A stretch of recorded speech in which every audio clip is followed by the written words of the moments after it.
Hey guys, and welcome to Beating the Press podcast, your weekly podcast where we talk all things football. If that's your type of thing, why not click the subscribe button? Also like this video while you're there and share with your friends. You never know what might happen. We might actually get a subscriber. I think we've been stuck on about 137 for quite a while now. Let's see if we can hit 140 by the end of the next video. But today's video, we are talking about Liverpool and the season that's just gone. Obviously, it was a mammoth season, and there's a lot of debate whether it's a success or a failure. So today, me and obviously my wonderful co-host Ty, we're going to be talking about all of that and more. So Ty, how are you doing and how are you feeling after the season that's just gone? I mean, it's a tough one, isn't it? You know, in reflection, I think we look back and it's just a lot of pride. But I'm glad we didn't do this, and we spoke about it. We didn't do it straight after the Champions League or the week after that because it was. You get reactionary, don't you? Very reactionary. And I'm really big on. You got to. I mean, I understand the emotions part of football, and we take emotion out of football. The game's gone, but when we try to be as rational as possible, and you're disappointed and frustrated and the rest of it. But I thought it was important to give us a week just to sort of, collect our thoughts, and then you can have a bit more of a sensible look back at the season, which I thought, we have done. And we've obviously been messaging each other since. We actually spoke, didn't we? I think it was 2 days later. And I was still down. I said, I need to speak to you. How are you? I'm not right. I need someone to understand my pain where I'm at this moment.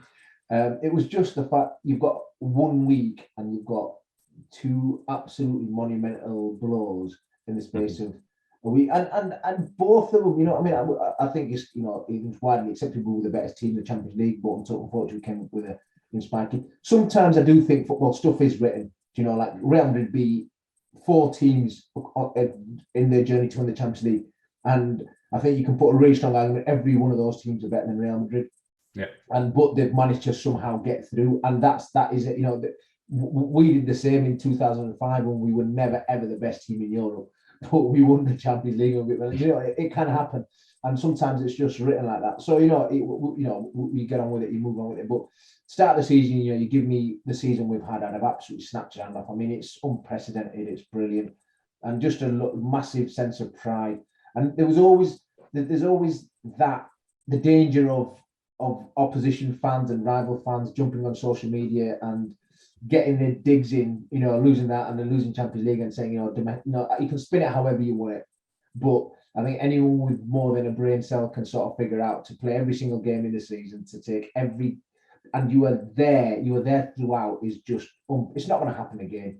And if it does, anyone listening to this in the Premier League, come here, let me know, and I'll give you 100 quid. It ain't going to happen again in our lifetimes. What about you? Yeah, pure devastation. I've never, ever been as gutted after such a like you said, monumental season ever. You think if you'd have flipped it the other way around, you think we'd have lost the league. I know it's impossible to happen. If you'd lost the league, you'd lost the Champions League early in the season, and you finish on the FA Cup, you finish on winning those things. It's totally, different perspective. But yeah, I actually angry cleaned for the first time in my life.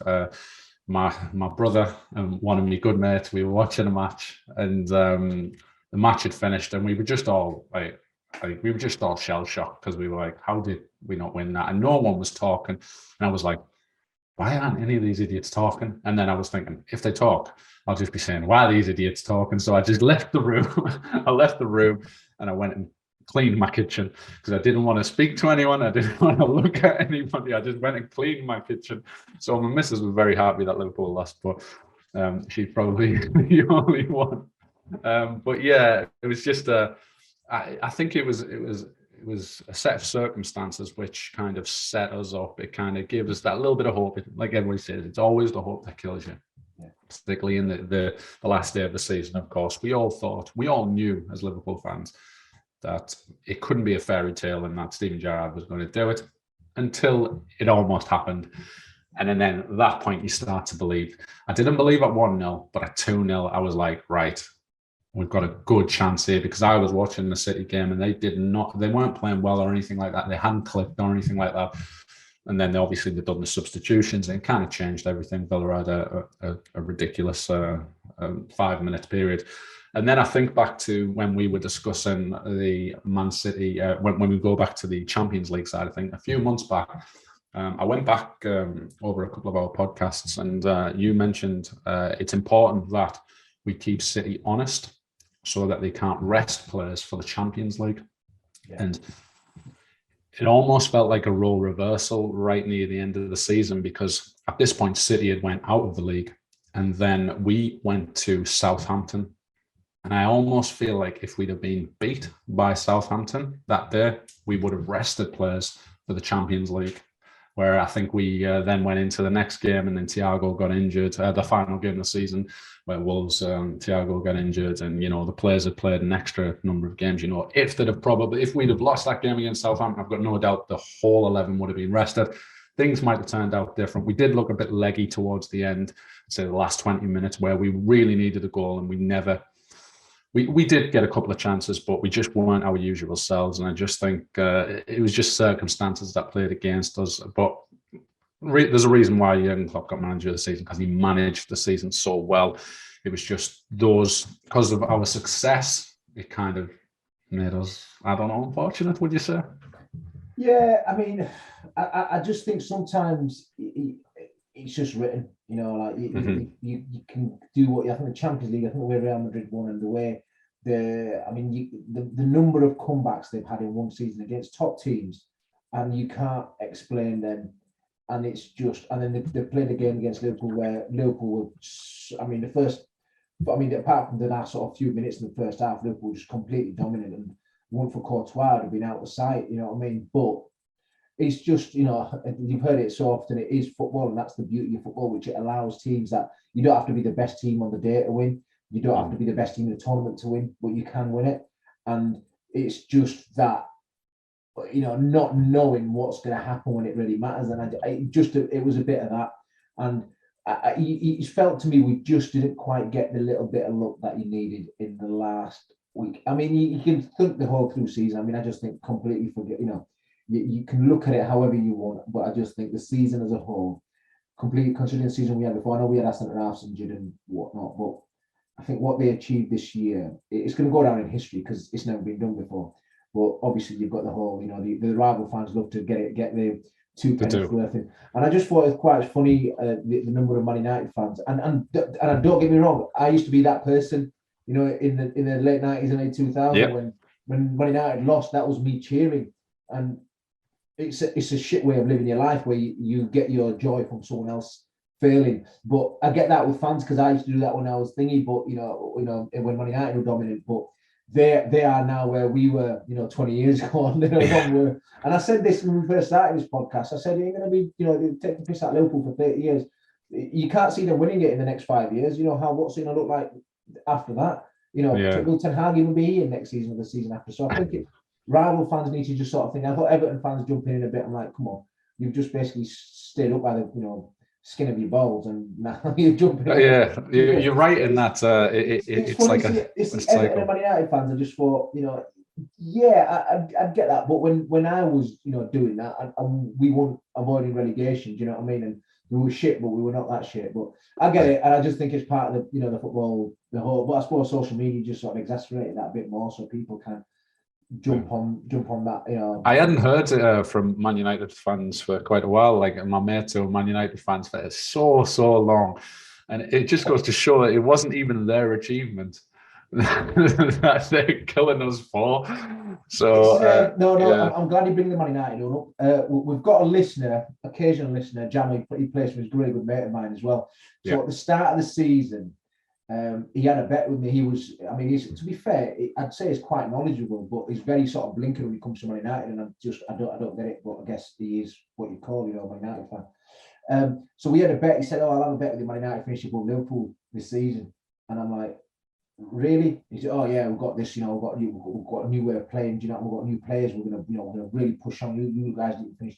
Okay, you do know on our defense." I said, "No, you're gonna struggle to finish in the top four." I said, "I'll have a bet with you." He said, "I'll have a bet with you." He said, let's have a bet then, 20 quid. Man United finish above Liverpool. I was like, let's make it a grand. Is that no, just 20 quid. So obviously I collected that as well. So thanks for that, Jam. Really appreciate it. Is he doing it again this season? Because I'll asked have him, a bit of that. Yeah, I know. I said same again this year. Oh no, I need to have a think about it. So I just think it was just, I think that was a common, common message from a lot of people listening in, that like at the start of the season, or Chelsea, you've got such a good squad. Man United doing good. Liverpool are really going to struggle to finish the top four. It just blows my mind. Like, how can people think, you do know that the two best teams in the league have been Liverpool and Man City for the last 5 years. The points what they've had is just beyond recognition. I get Man City are finishing above Liverpool twice by a point. I know they still win it, but you've got to look at it whole as a context, you know what I mean, and how the respect both teams have had. So Man United, with all due respect, well, actually with no fucking respect for Man United, they're not even in the conversation. Chelsea are kind of getting close, but again, they've lost Rudiger and Christensen. I think they're going to fall apart. Well, not fall apart. I think they're going to struggle again in top four. I think Spurs are the real danger, because they've got one of the best in the world in Conte. So it's really interesting moving forward. But yeah, as it was just an interesting take from a Man United fan who I know is quite knowledgeable, but very blinkered when it comes to Man United. But yeah, I mean, obviously I'm 20 quid richer, so happy. I think a lot of fans, not just Man United fans, they got I don't know whether it was a little ahead of themselves in that, like, they underestimated the injuries that Liverpool had that season. Like, if you don't watch Liverpool on a regular basis, you can't have an understanding. It's like any club, like, you know your club better than anybody else, and they'll say, oh, it's just a couple of injuries here and there. But in reality, it was 21 different centre-back partners, and we still managed to, I think, finish around about 4 or 5 points behind United that season. And it was kind of obviously Man United finished that season. They didn't finish it great, but they still finished in second place. And then they went on strengthened with the likes of Sancho. Then they brought in Ronaldo. And then it was like, right, now it's ultimate optimism. That's what we're going to do. And we're going to click on. And Liverpool are not what they were. The front three are not what they were. And obviously, it was just one of those seasons where nothing could go right for us. And we've obviously addressed that. And now